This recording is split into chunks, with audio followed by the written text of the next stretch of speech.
하나쯤.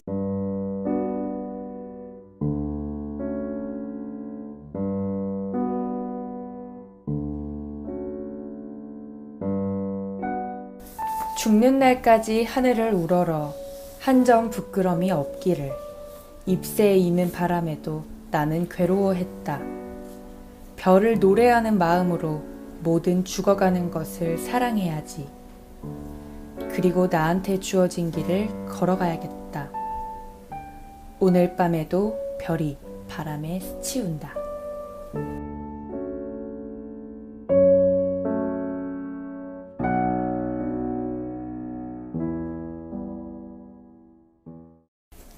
안녕하세요. 시세포의 지은입니다. 안녕하세요, 동주입니다. 네, 오늘은 윤동주 시인의 이제 서시로 시작을 해봤는데요. 네. 우선 시집 이야기를 하기 전에 지난 한 주 어떻게 지내셨는지 또 안부를 먼저 여쭤봐야 될 것 네. 같아요.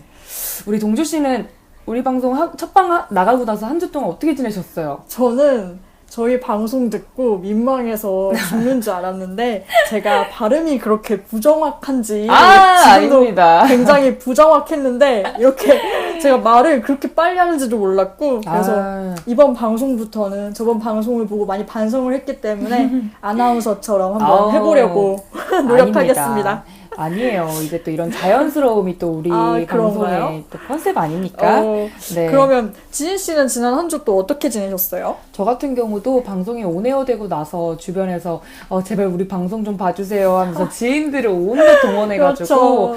봐주세요, 공유해주세요 네. 하고 이렇게 말씀을 드렸는데 사실 큰 기대는 안 했어요. 그러니까 공유는 해도 진짜 들으실까 하는 반신반의한 마음이었는데 많은 분들이 듣고서 컨텐츠 괜찮다, 시 내용들도 너무 좋더라. 그런 칭찬을 해주셨어요? 네, 펭귄 연인 찾아서 읽어봤다 이런 분들도 와, 계셨어요. 감사합니다. 그래서 너무 감사한 마음에 더 열심히 방송을 해야겠다고 생각을 했습니다. 정신없이 또 한 주가 지나갔죠. 방송이 끝나고 나서. 그리고 저희가 정말 놀랍게 딱 어제였나 오늘이었나 첫 후기가 올라왔어요. 저희 맞아요. 방송에. 그래서 소개를 안 해드릴 수가 없을 것 같아요. 그래서 맞아요. 저희가 올라온 후기를 한번 소개해 보려고 합니다.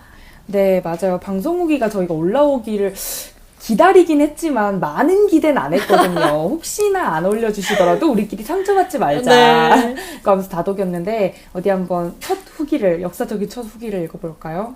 시지프적인 7님이 올려주신 후기입니다. 파릇파릇한 새싹 느낌 물씬 나는 방송이네요. 감사합니다. 벌써 시인이시다, 그죠?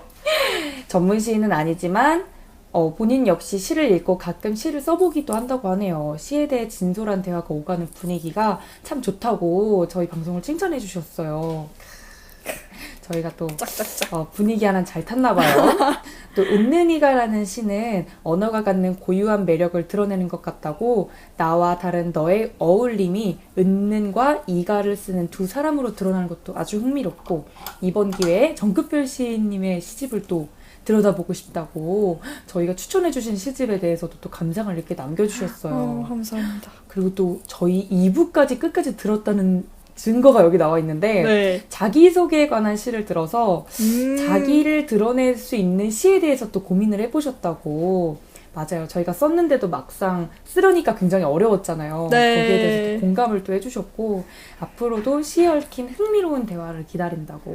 너무 감사합니다. 너무 스윗하네요. 저희 방송에 대해서 또 이렇게 자세하게 후기도 남겨주시고. 네. 이런 관심 하나하나가 정말 맞아요. 마음이 뭉클해지네요. 열심히 방송을 해야겠다는 생각이 또 듭니다. 그리고 저희가 이번 방송부터 네네. 한 단계 조금 더 발전해서 여러분들한테 안정된 소리로 다가가기 위해서 신촌 플레이버스 스튜디오에서 녹음을 하고 있는데요. 이게 맞습니다. 지금 잘 녹음이 될지 모르겠어요. 네, 처음 또 이렇게 야외 방송을 하느라고. 네. 그래서 이게 녹음이 제대로 되면은 여러분들께 좋은 음질로 이렇게 다가갈 수 있을 것 같은데 결과물을 잘 모르겠네요. 네, 그래서 아직은 미지수이기 때문에 열심히 녹음하는 걸로. 맞습니다. 그러면 저희 이제 본격적으로 1부 이제 시작해 볼까요? 그럴까요? 네. 네, 자, 그럼 저희 이제 1부 네모난 시집을 본격적으로 시작해 볼까 합니다. 처음 인트로에서 저희 모두 눈치챘을 것 같은데 이번 주 시집은 또 민족 시인 윤동주 시인의 유고 시집 하늘과 바람과 별과 시입니다. 네. 제가 또 미리 예고해드렸죠, 그죠? 네. 혹시 지은 씨 이 시집 이름이 네. 원래 다른 이름으로 지어질 뻔한 거 알고 계셨어요? 근데 저는 전혀 상상도 못했고 몰랐어요. 오, 네. 제가 요즘에 그 윤동주 시인의 평전을 읽고 있는데 거기서 읽은 건데 이 시집 이름을 원래는 병원이라고 지으려고 했었대요. 전혀 느낌이 다르네요. 그죠. 완전히 다르죠. 그 이유가 그 윤동주 시인이 생각하기에 지금 세상은 온통 환자 투성이기 때문에 또 병원이란 앓는 사람을 고치는 곳이기 때문에 자기 시가 앓는 사람들에게 혹시 도움이 될 수도 있지 않을까라는 생각에서 지인에게 이렇게 말을 했었다라고 하더라고요. 네. 저희도 몰랐던 그런 일화가 있네요. 네. 그래서 그 시에 보면은 그 젊은 사람의 병을 늙은 의사는 모른다라고 하는 그 병원이라는 시가 있기도 한데 아무래도 그런 생각에서 나온 게 아닌가. 이때 그 윤동주 시인이 세상을 바라보는 시각이 세상은 지금 많이 아프고 자기가 이 아픈 세상을 낫게 해주고 싶다. 시로 낫게 해주고 싶다. 뭔가 그런 생각을 했던 것 같아요. 그런 약간 선민사상이라고 하나요? 내가 이제 앞서서 이 병들을 고쳐주고 싶다는 그런 따뜻한 마음이 드러난. 먼저 내가 앞서서. 네네, 앞서서 이런 것들을 고치고 싶다는 또 그런 강렬한 의지가 느껴지는 뭐라고 해야죠? 제목이었네요. 네. 근데, 저희한테는 이제 하늘과 바람과 별과 시로 굉장히 유명하잖아요. 굉장히 감성적인 단어들로 이루어져 있어서. 완전 이미지가 확 바뀌었죠. 네네, 전혀 다르네요. 시집의 이름을 또 어떻게 짓느냐에 따라서 인상이 또 많이 달라지는 것 같아요. 네. 또 그 시대 상황이라던가 윤동주 시인이 세상에 대한 그런 마음이 잘 느껴지고 있네요. 그리고 또 제가 처음 시작하면서 낭송한 시가 서시잖아요. 네, 맞아요. 지은 씨가 처음 인트로에서 낭송해준 시가 서시였는데 서시, 가장 앞에 붙는 시죠. 요즘 네네. 시집으로 하면은 가장 앞에 나오는 시인의 말 같은 걸 텐데요. 그 시를 한데 묶어서 시집을 엮으면서 맨 앞에 붙인 시답게 그 윤동주 시인이 시와 세상을 어떻게 대했는지 그 태도와 다짐이 또 깃들어 있는 것 같아요. 맞아요. 네. 제가 서시를 읽으면서 윤동주 시인을 저희가 학교에서 배울 때는 부끄러움의 시인이다. 모든 그렇죠. 시에서 부끄러움이 나타나 있다고 하면서 배웠는데 사실 그가 느꼈던 부끄러움이 지금 시대를 살고 있는 저희한테는 잘 와닿지 않았던 경우도 있었던 것 같아요. 저 같은 경우는 서시를 읽으면서도. 네. 시대 상황이 다르다 보니까. 네네. 근데 또 가만히 읽어보면 이게 너무 공감이 저는 서시에서 가더라고요. 모든 죽어가는 것을 사랑해야지라고 말하는 대목이 있잖아요. 뭐라고 해야죠? 생명을 가지고 있는 게 소중한 이유는 언젠간 죽기 때문이라고, 유한성이 있기 때문이라고 저는 늘 생각해왔는데 그 대목이 또 서시에 딱 있어서. 지은 씨의 마음을 꿰뚫었군요. 네, 윤동주 시인이 저의 마음을 또 이렇게 알고 쓴 게 아닐까 싶을 정도로. 네, 정말 서시는 우리나라 모든 사람들에게 정말 오래오래 많이 그 회자되고 있는 시인 것 같아요. 맞아요. 네, 그러면 이제 서시까지 한번 살펴봤으니 본격적으로 시집 감상에 앞서서 윤동주 시인에 대해서 일단 연보적인 기본적인 정보는 좀 알고 가야겠죠? 그렇죠. 네. 프로필을 간단하게 설명해 드릴게요. 윤동주 시인은 1917년에 북간도 명동촌에서 태어났는데요. 올해로 딱 탄생 100주기를 맞이한다고 합니다. 12월생이기 때문에 아마 12월쯤에서 행사 같은 게 많이 열리지 않을까 싶어요. 그리고 우리나라의 연희 전문 학교, 일본 동경의 리쿄 대학을 다니면서 공부하시다가 27살, 그러니까 아주 젊은 나이에 한일운동 혐의로 일본 경찰에 검거됩니다. 그 후 2년 뒤 1945년 광복을 몇 달 앞두고 29세의 나이로 생을 마감하게 됩니다. 네, 참 안타까운 연보가 아닐 수 없는데 맞아요. 어떻게 딱 광복하던 해에 몇 달을 앞두고 이렇게 생을 마치게 된 점도 정말 조금 마음이 아픈데 제가 요즘에 네네. 딱 때에 맞춰서 송우회 선생님이 쓰신 윤동주 평전을 읽고 있지 않습니까? 네, 맞습니다. 대단하세요. 아니에요. 아직 그 4분의 1 정도밖에 못 읽어서 그렇게 드릴 말씀이 많지는 않은데 네. 그래도 윤동주 시인에 대해서 여러분들이 흥미를 가질 만한 몇 가지 얘기를 그래도 한번 해보자면은 네네. 그 다들 동주라는 영화 많이 보셨죠? 네. 지은 씨 혹시 보셨어요?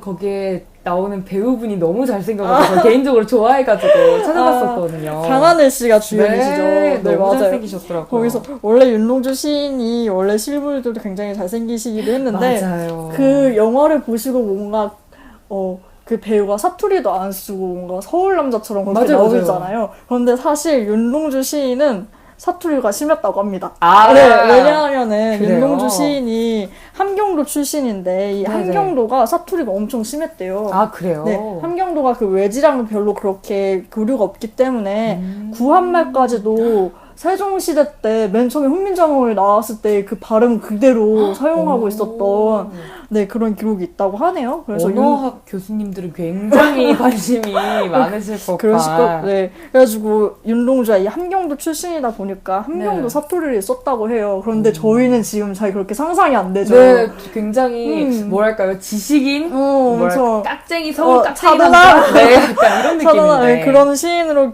알고 있는데 오. 알고 보면은 굉장히 사투리를 구사하셨던 그런 분이고, 그리고 그 동주라는 영화에서도 그 송몽규가 거의 같은 주연급으로 나오는데 네, 맞아요. 실제로도 그 윤동주랑 송명규는 굉장히 많이 친한 친구였죠. 그런데 맞아요. 이 윤동주가 송명규에게 약간의 그 열등감 같은 걸 느꼈다고 해요. 워낙 너무 천재적인 네. 시인이라서. 네, 송명규가 윤동주보다 먼저 신춘문예에 당선이 되기도 하고 네네. 엄청 어린 나이 한 중학교 3학년 때? 그때 신춘문예에 당선이 되고 막 그래서 그런 송명규를 보고 친구들한테 윤동주가 대기는 완성이다 라는 말을 했대요. 그 말은 그러니까 원래 큰 그릇은 네. 오래 뒤에 이렇게 완성이 빛을 되니까 네. 빛을 발하니까 나는 아직 그 빛을 발하지 못하고 있는 거다 이런 식으로 송명규를 보고 너는 지금 그렇게 막 빨리 성공 이뤘지만 대기는 만성이다 이런 식으로 서로 약간의 라이벌의식을 라이벌식 가지고 있는. 그런 것 같아요.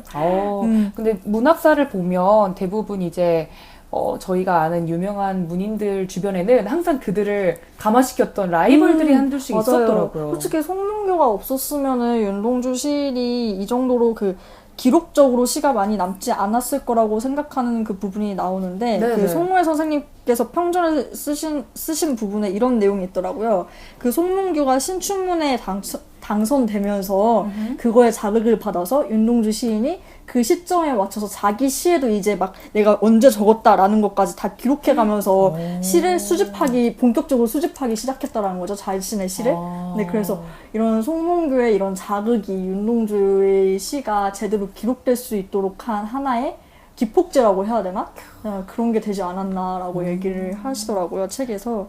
좀 몰랐던 되게 흥미로운 사실이네요. 다른 뭐랄까 교과서에서 배우던 윤동주 시인의 그런 획일화된 프로필보다 이런 이야기들이 더 재밌는 것 같아요. 맞아요, 이런 이야기도 정말 재밌죠. 네. 책 자체도 굉장히 재밌게 쓰여진 책이에요. 평전이요? 네, 평전이라고 하면 굉장히 딱딱할 것 같잖아요. 네, 맞아요. 근데 저는 읽으면서 와 이게 무슨 소설인가 너무 재밌다라고 하면서 읽었거든요. 워낙 필체가 좋으신 그 송무회 선생님이 쓰셨기 때문에 아주 추천해 드립니다. 네, 윤동주 시인에 대해서 더 알아보고 싶다면 그 평전을 또 추천해 드린다는 말씀까지. 네. 맞아요. 윤동주라는 또 한 사람이 그 배경을 이해할 수 있는 이야기들이 또 평전에 많이 담겨 있으니까 네, 여러분들도 시간이 나신다면 오늘같이 촉촉하게 비가 내리는 날에 윤동주 시인 평전을 읽어보는 게 어떨까 하고 저희가 말씀드립니다. 저희 녹음하는 날이 지금 비가 오고 있죠. 맞아요. 왔다가 안 왔다가 하는데 너무 촉촉하니 좋으네요. 감성이 좋게 하네요. 그러니까요.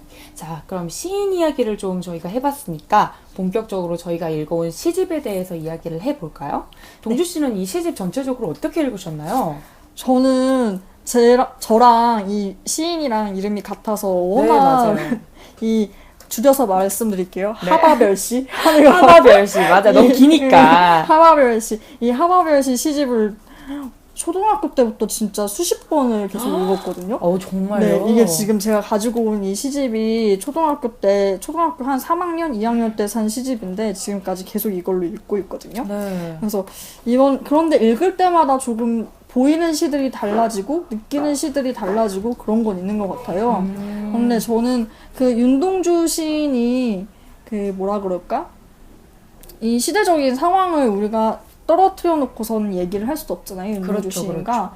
그런데 다른 사람들 뭐 이육사라던가 이런 시인들 아니면 송몽규 같은 송몽규 친구죠. 윤동주 시인의 친구인데 네네. 이런 사람들은 되게 적극적으로 항일운동을 하려고 했고 그 시에서도 굉장히 적극적인 어떤 지사적인 면모 막 나가서 싸우자 막 이런 면모가 느껴지는데 반면에 윤동주 시인은 그런 게 느껴지는 거죠. 그러니까 나도 남들처럼 저렇게 막 나서서 싸워야 되는데 그렇게 나서서 적극적으로 싸우지 못하는 자기 자신에 대한 어떤 부끄러움이라던가 자기 자신에 대한 어떤 번민 그런 게 느껴져서 맞아요. 저는 오히려 이런 부분이 우리들에게 일단 이런 소시민적인 우리들에게 조금 더 가까이 잘 다가올 수 있지 않나 그런 생각이 들었어요. 저희 일반의 사람들도 대부분은 막 앞서서 막 나가자, 막 싸우자 이렇게 하지 못하고 뭔가 싸우고 싶은데 주저되고 뭔가 그러지 못하는 내 모습이 뭔가 조금 부끄럽기도 하고 이런 고뇌들을 많이 하잖아요. 그래서 맞아요. 우리의 모습과 오히려 이런 윤동주 시인의 모습이 더 닮아있기 때문에 우리가 더 공감할 수 있지 않는가 그런 생각을 하기도 했습니다. 네. 맞아요. 저도 약간 윤동주 시집 전체를 읽으면서 느꼈던 건 항상 고민하고 있는 사람이구나, 이 사람은. 그리고 그 고민한다는 걸 어떻게 보면 밖으로 보면 부끄러운 일일 수 있잖아요. 그죠? 이런 걸 고민하다니. 나는 정말 소시민이구나. 라는 자신의 치부일 수 있는데, 이런 것들에 대해서, 나는 고민하는 사람이야. 그래서 뭐? 약간, 이게 너무 자연스러운 거 아니야? 라는 그런 솔직함이 전 좋았어요. 그죠. 네, 그 당시에 지식인이면 이런 거를 숨길 법도 하잖아요. 약간 다른 아까 말씀하셨던 이육사나 이런 분들처럼 나가서 싸우자, 뭐 바꾸자 이렇게 말할 수도 있지만 그 전에 인간으로서의 나는 과연 정말 저 운동에 앞장설 만큼 당당한 사람인가에 대해서 자기를 항상 돌아본다는 점에서 정말 솔직한 시집인 것 같았어요. 그리고 우리나라 사람들이 또 가장 좋아하는 시인으로 꼽히고 있잖아요, 윤동주 시인이. 그 이유가 뭘까라고 생각을 해봤을 때 뭔가 지사적인 면모보다는 인간적인 면모로 어필되는 시인이기 때문에 사랑을 받는 게 아닐까라는 생각이 드네요. 그리고 오히려 이러한 모습을 보여줄수록 뭔가 이 비극적인 세계관과 그렇죠. 이 맑은 정신이 있잖아요. 맞아요. 나는 왜 이렇게 부끄럽고 이런 생각을 할 수 있다는 것 자체가 순수하고 맑은 정신을 가지고 있기 때문에 이런 솔직하고 그 자신의 부끄러움에 대한 이런 고백이 가능한 거라고 저는 생각을 하는데 그래서 이런 맑은 정신과 비극적인 이 세계가 만나서 뭔가 어떤 서정의 스파크가 튀어오르는 게 아닌가? 막 그런 생각도 해보기도 했습니다. 맞아요. 시집을 전체적으로 읽고 나면 윤동주에 대한 환상이 생길 수밖에 없는 것 같아요. 그죠? 만나보지도 않았지만, 제가 그 시대를 살아보지도 않았지만, 그 사람은 참 어떤 사람일 것이다. 되게 순수하고 맑은 영혼을 가지고 있는 사람일 것이다. 라는 생각이 들 수밖에 없더라고요. 네. 여러분, 그런데 평전을 읽으면 조금 그 환상이 깨질 수도 있을 것 같아요. 어머, 정말요? 어쨌든 윤동주도 어디까지는 인간이니까. 맞아요. 그 인간적인 모습을 많이 볼 수 있더라고요. 평전을 읽으면서. 뭔가 시인으로서 이전에 네, 인간 윤동주. 우리가 너무 지금 요즘에 거의 신격화가 되고 있어서. 맞아요. 대단한 부분도 있지만 인간으로서는 크게 우리랑 다르지 않아서 더 사랑을 받는 게 아닐까. 물론 윤동주 시인 개인적인 인성적인 면모에서도 우리 일반적인 사람보다 훨씬 뛰어난 부분이 너무나도 많지만 그럼에도 불구하고 인간적으로 갈등했던 부분? 그런 부분이 있었다라는 거? 맞아요. 네. 시집을 읽으면서 그런 감상을 안 내놓을 수가 없더라고요. 그리고 또 꼭 그 시대에 우리가 살지 않더라도 항상 나는 잘 살고 있는가에 대한 고민은 오늘날의 청춘들에게도 항상 돌아오는 질문 중 하나잖아요. 전 꼭 그 일제시대를 살지 않더라도 오늘날 우리가 살고 있는 이 상황에서 나는 잘 방향을 잡고 나아가고 있는가? 그리고 남들에게는 나는 이런 좋은 일을 하고 있고 앞장서고 싶고 내 신념은 이거야 라고 말할 만큼 나는 그걸 잘 실천하며 살고 있는가? 이 고민은 정말 분야를 막론하고 저도 하고 있는 것 같아요. 맞아요. 그리고 그 질문을 계속 던져주고 있는 시집이기도 하고. 맞아요. 그렇죠? 그 질문을 또 잊고 사는 친구들이 많잖아요. 그런 사람들에게 저도 가끔 잊어요. 네, 저도 가끔 길도 잃고, 네, 방향성도 잃고, 고뇌하고, 좀 더 타협하고 싶고, 이런 마음이 들 때마다 윤동주 시인의 시를 읽으면 뭔가 정신이 번쩍 들게 회초리를 맞는 느낌이 들더라고요. 네. 그러면 어디 저희가 한번 지금까지 전체적인 감상을 나눠봤으니 네. 저희 시집 중에서 가장 좋아하는 시, 가장 마음에 들었던 시 하나씩을 뽑아왔죠. 네, 맞습니다. 네. 그러면은 저부터 한번 가장 좋았던 시 한번 말씀드려볼까요? 네, 좋아요. 저는 어떤 시가 가장 좋다고 생각했냐 하면은 제 시집에서 중간 정도에 있는 시인데 네. 그 아우의 인상화라는 시예요. 이거는 이제 유명하지는 않은 걸로 알고 있는데. 네, 그렇게 많이 알려진 시는 아닌데 네. 이번에 그 동주라는 영화 나오면서 거기에 잠깐 삽입이 돼서 한 번 살짝 더 주목을 받았던 시이기도 해요. 그래요? 네. 그런데 저는 참 이 시가 어쩐지 뭔가 참 그 상황이 그려지면서 아릿하게 다가오더라고요. 네, 그래서 한번 제가 낭송해 보도록 하겠습니다. 네, 너무 기대됩니다. 아우의 인상화. 붉은 이마에 싸늘한 다리 서리여 아우의 얼굴은 슬픈 그림이다. 발걸음을 멈추어 살그머니 앳된 손을 잡으며 니는 자라 무엇이 되려니? 사람이 되지. 아우의 서룬, 진정코 서룬 대답이다. 슬며시 잡았던 손을 놓고 아우의 얼굴을 다시 들여다본다. 싸늘한 다리 붉은 이마에 젖어 아우의 얼굴은 슬픈 그림이다. 너무 좋은 시네요. 네. 특히 대화하는 부분이 되게 인상적이에요. 그렇죠. 이 부분이 그 킬링 포인트인데 네. 제가 이 시가 가장 좋았던 것도 이 대화하는 부분이었죠. 네. 이 질문은 사실 이 질문과 대답은 시대를 막론하고 지금까지도 우리한테 해당이 되는 것 같아요. 이게 이 사람이 되지? 나중에 커서 너 무엇이 될 거야? 했을 때 아우가 사람이 되지? 라고 대답을 했을 때 그 네. 대답을 가지고 윤동주 시인은 서러운 대답이라 라고 얘기를 하고 있잖아요. 이게 왜 서러운 대답일까 생각해 보면은 그 시대에서 사람이 된다는 게 사람으로 태어났지만 사람답게 사람이 된다는 게 얼마나 어려운 일인가 그걸 알고 있기 때문에 윤동주 시인이 이렇게 대답한 게 아닌가라는 생각이 들고요. 그래서 그런데 이때 시대 상황에서 그 우리 한국 사람이 일제 치하에서 한국 사람답게 사람답게 산다는 게 어려운 거일 수도 있지만 네. 지금 우리 상황에서 우리 시대 상황에서도 이거는 유효한 질문과 대답이라고 저는 생각이 맞아요. 들거든요. 어떤 이유인지는 잘 모르겠지만 네. 지금도 우리가 사람으로 태어났지만 정말 사람답게 사람이 되는 게 과연 그렇게 쉽기만 한 일일까? 라는 생각을 하게 되는 건 있는 것 같아요. 맞아요. 오히려 태어나기를 사람이라고 태어났지만 사람답지 않게 사는 사람들이 요즘 또 너무 많잖아요. 뉴스나 주변만 둘러봐도 네가 인간이냐라는 소리 듣는 사람들도 있고 아니면은 그 자의에 의해서가 아니라 네. 다른 외부적인 환경에 의해서 사람이 가질 수 있는 권리를 누리지 못하면서 살고 있는 사람들도 많죠. 그렇죠.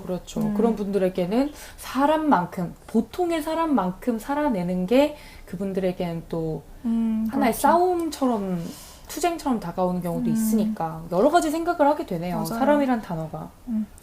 그래서 이 맨 마지막에 싸늘한 다리 붉은 이마에 젖는다라는 표현도 네. 참 이 어떤 색깔을 상상하게 하잖아요. 네네. 싸늘한 다리 붉은 이마에 젖는다. 이 부분도 어쩐지 이렇게 아련하면서도 슬픈 느낌을 주잖아요. 네네. 그리고 맨 마지막에 직접적으로 슬픈 그림이다라고 얘기를 하는데 네. 이 자기보다 어린 아우의 얼굴이 슬픈 그림이다라고 묘사하려면은 그 얼마나 그 자기가 사랑하는 가족의 얼굴이 슬픈 그림이다라고 묘사하려는 그 마음을 생각해 보면은 정말 웬만큼 그 이 세계에 대한 안타까움 없이는 이런 표현이 안 나올 것 같다라는 생각을 했거든요. 맞아요. 가족만큼은 나보다 어린 내가 더 돌봐주고 싶은데 가족만큼은 인간답게 사는 게 어렵지 않은 세계에서 좀 살게 만들고 싶은데 그게 안 될 때 그게 가장 슬픈 상황인 것 같아요.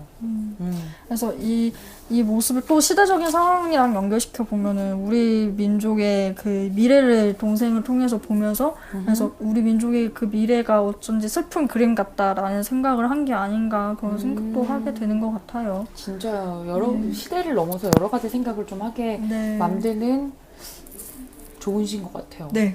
그래서 저는 이 시가 가장 아우의 인상화라는 시가 제일 인상에 남았네요. 네.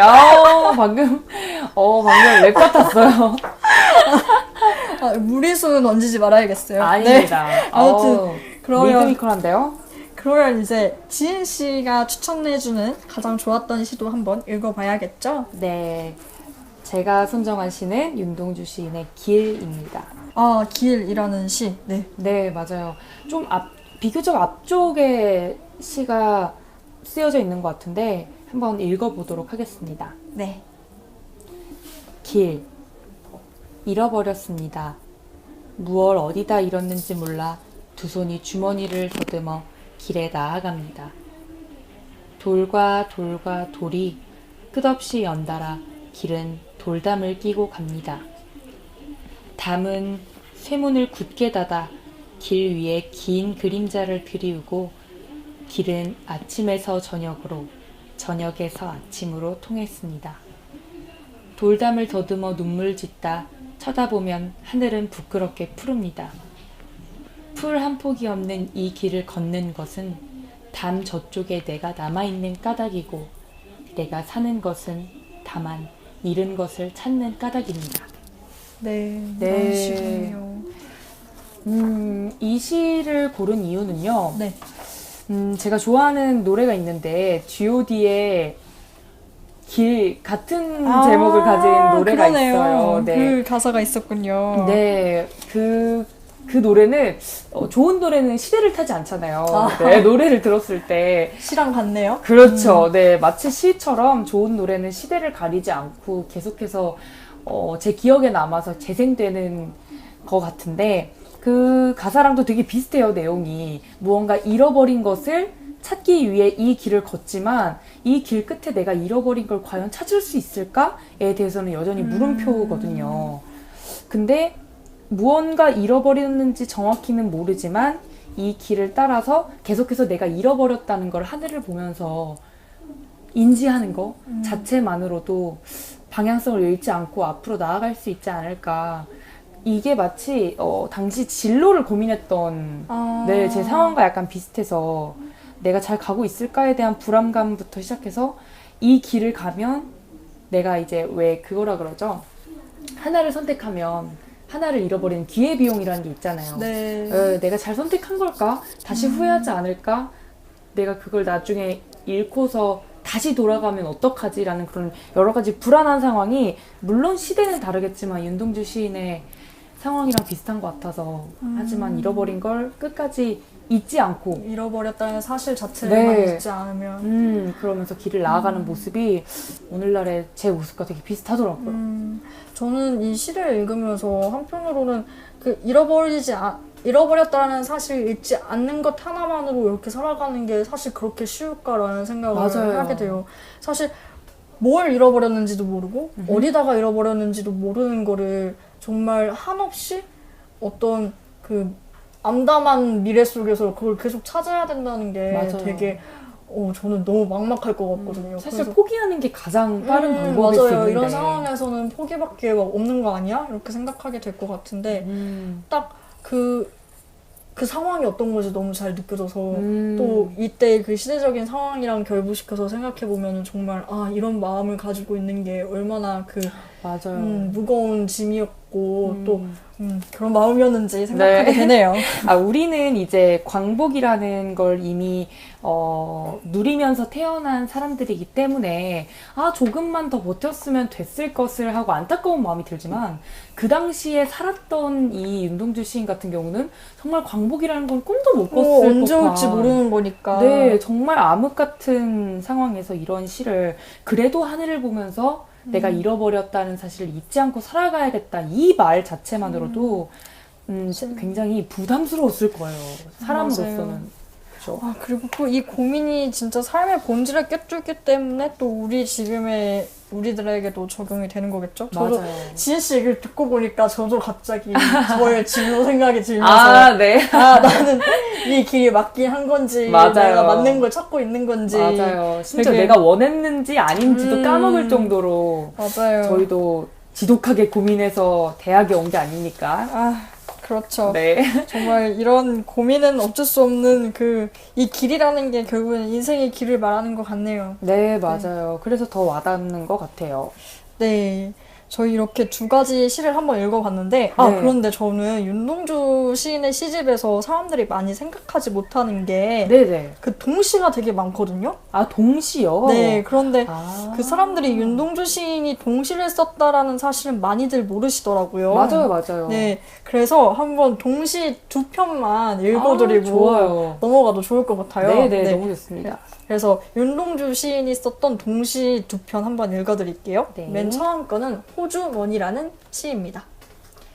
호주머니, 넣을 것 없어 걱정이던 호주머니는 겨울만 되면 주먹 두 개가 갑북 이러는 오. 되게 귀엽죠. 네, 저는 이게 동시일 거라고 생각 못했어요. 되게 짧은 시일 거라고만 생각했는데. 네, 지금 요즘에 최신으로 나온 그 윤동주 시집에서 그 고향집이라는 파트에 있는 시들은 아마 대부분 동시일 거예요. 네. 너무 좋네요. 그리고 또 하나, 이거 저는 동시인데도 너무 슬프게 느껴지는 거예요. 그니까요. 오줌 싸게 지도라는 시도 되게 마음이 아릿해지는 그런 동시인데 한번 읽어볼게요. 네. 오줌 싸게 지도, 빨랫줄에 걸어놓은 위에다 그린 지도, 지난밤에 내 동생 오줌 싸 그린 지도, 꿈에 가본 엄마 계신 별나라 지도인가? 돈 벌러 간 아빠 계신 만주땅 지도인가? 라고 해서 동시에 탈을 쓰고 있지만 너무 슬프네요. 네, 그래서 부모님 모두 다 아버지는 어머니는 안 계시고 아버지는 네. 만주땅 이것도 되게 시대적인 상황을 담고 있으면서 그 시대에 있는 그 아이들의 모습을 통해서 네. 동시이지만 또 어떤 시사성을 던지고 있는 그런 시가 아닌가 생각하게 합니다. 윤동주 시인이 또 어린아이의 입장에서 이 시를 쓴다면 어떻게 또 시에 담길까 이런 고민들이 또 묻어나는 동시네요. 참 이런 동시에 썼다는 것만으로도 굉장히 좀 어쨌든 순수한 영혼을 지닌 네. 사람이었다라는 거는 잘 느껴지는 것 같아요. 맞아요. 자, 그럼 이제 슬슬 1부를 한번 마무리 지어보고 네. 마치기 전에 다음 주 시집을 말씀드리고 가야 될 것 같아요. 네, 맞습니다. 저희가 다음 주에 이야기를 나눠볼 시집은요. 신민아 시인의 신고라고 불렀다입니다. 네, 이게 굉장히 얇은 시집이라서 들고 다니면서 간단하게 읽기 되게 좋더라고요. 그래서 여러분들은 한번 출퇴근하실 때나 아니면은 어디 다니실 때 지하철이나 대중교통 안에서 간단하게 읽으셔도 좋을 것 같아요. 네, 한번, 길지 않으니까, 네. 그죠? 그래서 한번 이 시집 읽어보시고 마음에 드는 시나 구절 발견하시면 저희 팟빵 후기란이나 페이스북 페이지 남겨주시면 감사할 것 같아요. 네, 시집에 대한 감상만 남겨주셔도 좋으니까요. 참여하시는 방법은 공지사항에 자세히 적어뒀으니까 꼭 참고해주시면 감사하겠습니다. 그럼 바로 2부에서 만나요.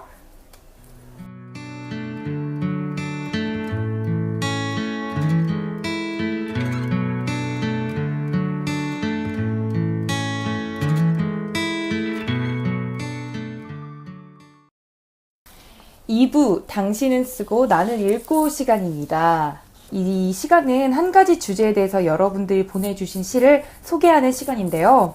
저번 주에 예고해드린 바와 같이 이번 주 주제는 가족입니다. 한 주 동안 여러분의 시를 제보를 저희가 기다렸는데 슬프게도 지난 한 주간 한 편의 제보도 없었다는 슬픈 소식이 아마 저희가 첫 방송만 한 상태라서 많은 관심을 못 받아서 그런 게 아닐까 스스로 위로해 보면서 아직 첫 방송이니까요. 첫 방송만 한 상태니까요. 맞아요. 그래서 이번 방송은 저희가 직접 가족에 대한 시를 몇 가지 찾아서 소개해 드리려고 해요. 네, 맞습니다. 제가 소개해 드릴 시는요. 저 먼저 네네네. 지은 씨가 먼저 소개해 주세요. 네, 제가 골라온 가족에 대한 시는요. 기형도 시인의 엄마 걱정입니다. 이 시 되게 낯익은 시인 것 같아요. 맞아요. 저희가 저는 교과서에서 봤던 기억이 나는데 그때도 읽으면서 좀 마음 한편이 아릿했어요. 왜인지 한번 읽어보도록 하겠습니다. 엄마 걱정, 기형도. 열무 30단을 이고 시장에 간 우리 엄마 안 오시네. 해는 시든 지 오래. 나는 찬밥처럼 방에 담겨 아무리 천천히 숙제를 해도 엄마 안 오시네. 배춧잎 같은 발소리 타박타박. 안 들리네. 어둡고 무서워 금간 창틈으로 고요히 빗소리. 빈방에서 혼자 엎드려 훌쩍거리던 아주 먼 옛날. 지금도 내 눈시울을 뜨겁게 하는 그 시절 내 유년의 윗목. 네, 라는 시입니다. 네. 지은 씨는 왜 가족했을 때 이 시를 이렇게 가지고 오셨는지 궁금하네요. 제가 가족하면 떠오르는 건 이제 어렸을 때 지금이야 뭐 어머니 아버님께서 징그러워서 다 커서 징그러워서 징그럽다 이렇게 말씀하시지만 제가 어렸을 때 첫째로서 집에서 이제 동생들과 그 당시에는 이제 동생이 한 명이었거든요. 동생과 함께 맞벌이 하시는 부모님을 기다렸던 기억이 나요. 저는 개인적으로 좀 일찍 저녁에 이른 저녁에 다 같이 밥을 먹고 TV를 보고 과일을 까먹는 그런 소소한 생활이 부러웠어요. 왜냐하면 부모님이 일로 굉장히 바쁘셨거든요. 그래서 가족하면 지금이야 여유가 조금 괜찮아져서 물론 제가 지금은 나와 살지만 가족하면 그 당시에 엄마 아빠를 기다리면서 우리 가족에 대한 초상화를 그릴 때 항상 엄마 아빠가 있도록 그렸어요. 다른 친구들이 엄마 아빠 자랑하는 게 너무 부러워가지고 나도 엄마 아빠랑 저녁에 맛있는 거 먹으러 돌아다닌다고 거짓말도 좀 치고 아이고. 네, 어린 마음에 좀 그랬던 기억이 나서 좀 가슴이 아픈? 네, 맞아요. 근데 또 열심히 기억이네요. 사셨기 때문에 지금 또 제가 이렇게 무리 없이 대학교도 올 수 있고 한다는 감사함은 알지만 가족하면 떠오르는 그런 유년 시절의 슬픔, 외로움. 맞아요. 특히 요즘에는 또 맞벌이 부모님들이 많아지셔가지고 저희 세대부터 굉장히 맞아요. 많아지셨죠. 그래가지고 지은 씨랑 같은 이런 기억을 가지고 있는 사람들이 굉장히 많을 것 같아요. 맞아요. 요즘 아이들도 그렇고. 그래서 그게 기억나요. 막 구구단, 제 몸보다 컸던 구구단 전지 같은 걸 깔아놓고 이걸 다 외우면 엄마가 올까 하면서 네, 어린 시절에 조금 내복 입은 제 모습이 좀 기억이 나네요. 어린 지은이 데리고 네. 와가지고 이렇게 좀 쓰다듬어 그래요. 그러고 싶어요. 여기서 이제 이 시에서 쓰였던 표현처럼 찬밥처럼 방에 담겨 있다는 이 표현이 그 전지 위에서 외워지지 않아서 울고 있던 제 어린 시절이 좀 기억이 나는 것 같아서 가족하면 가족 자리에서 이제 비어져 있었던 저희 부모님의 모습이 좀 떠오르면서 그때 혼자 기다렸던 기억이 좀 나네요. 맞아요. 저는 부모님이 맞벌이는 아니셨는데 그래도 네네. 가끔 이제 엄마가 어디 나갔다 오실 때 그렇죠. 일이 있으실 때. 일이 있으실 때 특히 저희가 이렇게 그 현관문 열쇠로 열고 닫는 거였는데 네네. 엄마가 열쇠를 안 주시고 늦게 오시는 날이면 아이고. 학교 일찍 끝나고 이제 갈데가 현관 앞에서 기다리면서 이런 생각을 한 적도 있는데 이거랑 조금 뉘앙스가 많이 다르죠. 그래도 그때는 우리 엄마 언제 오시나 그런 게 우리 엄마 언제 와? 부들부들 이거였죠. 그래서 그리고 이걸 읽다 보니까 뭔가 네. 지금 어린 아이들은 뭔가 이런 감성 잘 못 느낄 것 같아요. 맞아요. 왜냐하면 카톡 있고 맞아요. 연락이 너무 잘 돼서. 요즘 애들 다 핸드폰 하나씩 가지고 있더라고요. 저 그거 보고 깜짝 놀랐어요. 시계로 된 위치 추적도 되고 연락도 되는 막 그런 스마트워치 같은 것들을 초등학생들이 짠 하고 들고 다니더라고요. 나보다 부자다. 그러니까요. 저보다 더 신세대예요. 그래서 아마 요즘 친구들은 이런 감성을 또 모르지 않을까. 맞아요. 이게 저희 세대가 딱 20대 중반이 딱 마지노선이 아닐까. 네네네. 그런 생각을 해보면서 네. 그래도 이 맨 마지막에 또 내 유년의 윗목이라는 표현이 또 저의 심장을 때리네요. 맞습니다. 아랫목이 아니라 맞아요. 윗목. 차가웠다 이거죠. 네, 그렇죠. 그래서 맞아요. 이런 표현 또 마음에 드네요. 네, 가족하면 또 따뜻한 기억들도 있지만 맞아요. 같이 살기 위해서 노력하다 보니 뿔뿔이 헤어지고 또 서로를 기다리고 기다리고 이랬던 기억들이 있잖아요. 그런 것들이 저에게는 가족에 대한 인상으로 잘 떠오르네요.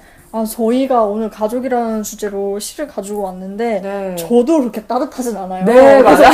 저희가 이게 다 참 가족에 대해서 다들 따뜻한 생각하는 게 쉬운 일은 아니구나. 그럼요. 라는 생각을 해보면서 인생은 또 멀리서 보면 희극인데 가까이서 가까이서 보면 보면 비극이라고 하잖아요. 네. 그럼 우리 동주 씨가 가져온 가족에 대한 시 한번 읽어볼까요? 네, 알겠습니다. 저는 성미정 시인의 동화 시리즈 중에서 상자라는 시를 가지고 왔는데요. 한번 읽어볼게요. 동화, 상자, 성미정. 어느 날 왕과 왕비에게 상자가 배달되었다. 그걸 여는 순간 왕과 왕비는 엄마, 아빠가 되고 말았다. 상자 속의 공주는 비싼 선물이었다. 공주를 키우기 위해선 노예처럼 일해야 했다. 다행히 공주는 왕비가 될 만큼 빨리 자랐다. 왕과 왕비는 하루빨리 왕비가 되길 권했다. 그러나 공주는 차일피일 미루며 여전히 공주로 남아있었다. 왕비가 된다면 공주에게도 상자가 배달될 것이다. 그걸 여는 순간 공주도 엄마로 바뀔 것이다. 단 한 번의 울음소리로 자신을 영원히 복종시킬 아기. 공주는 그것이 두려웠다. 잠을 이룰 수 없었다. 먼지 쌓인 상자를 찾았다. 온몸을 웅크리면 다시 상자 속으로 들어갈 수 있으리라 생각했다. 상자를 열자 그곳엔 이미 엄마, 아빠가 누워 있었다. 갓난아기처럼 쪼그라든 그들에게 낡은 상자는 잘 어울렸다. 내 상자라고 우겨도 들은 척도 하지 않았다. 더구나 상자는 그들에게 꼭 맞아 공주가 들어갈 틈이 없었다. 뚜껑을 닫으며 공주는 어쩔 수 없이 왕비가 되기로 했다. 자신이 들어갈 상자를 갖기 위해서 자신에게 배달될 상자를 받아들이기로 했다. 라는 시입니다. 저는 이거 읽으면서 좀 소름이 돋았던 게 은유나 비유가 정말 많으시네요. 그렇죠. 이 상자라는 소재를 가지고 동화를 한 편 쓴 시인데 네. 다들 동화 듣듯이 들으셨지 않을까 생각을 맞아요. 해보는데 머릿속에 이제 네. 저는 공주가 나오길래 막 해피해피한 나라 이야기를 생각했는데 그게 아니네요. 그게 아니죠. 저는 이거 보면서 저는 딱 제가 이 공주의 지금 다 자란 공주의 타이밍이 아닌가라는 생각을 해요. 맞아요. 여기 보면은 그러나 공주는 차일피일 미루며 여전히 공주로 남아있다 라는 맞아요. 말을 하고 있는데 저도 계속 지금 차일피일 미루며 엄마 아빠 밑에서 여전히 그 양육받고 있는 사람으로 맞아요. 지금 남아있는데 그러고 싶죠 또. 네. 그리고 또 이걸 보면서 생각한 게 그래서 결국에는 공주가 왕비가 되고 상자를 얻어서 왕비가 되고 또 그 상자에서 태어난 공주가 또 자라서 또 왕비가 되고 이게 계속 무한 반복인 거잖아요. 맞아요. 이 계속 반복되는 이 되물림되는 이 그 여자가 결혼을 해서 엄마가 되고 그 엄마가 낳은 딸이 다시 엄마가 되고 이런 걸 보면서 그런데 그거를 이렇게 조금 씁쓸하게 얘기를 하죠. 그 엄마가 되는 게 어쩔 수 없이 계속 반복되는 자기가 들어갈 상자를 얻기 위해서 어쩔 수 없이 반복되는 일이다라는 식으로 얘기를 하고 있는 것 같아서 그거에 대해서 조금 생각하게 되는 것 같아요. 언제나 나를 지켜줄 거라고 생각했던 왕과 왕비가 내가 힘들 때 도망치는 그 상자를 자리를 차지해서 나는 어쩔 수 없이 왕비가 되어야만 한다는 부모님의 모습을 떠오르게 해요. 그러니까 내 걸 빼앗는다기보다는 이제는 내가 양육을 받아왔으니까 내가 이제 부모님 양육해야 되는 입장이 된 거죠. 양육이라는 말은 그렇고 모셔야 되는. 네.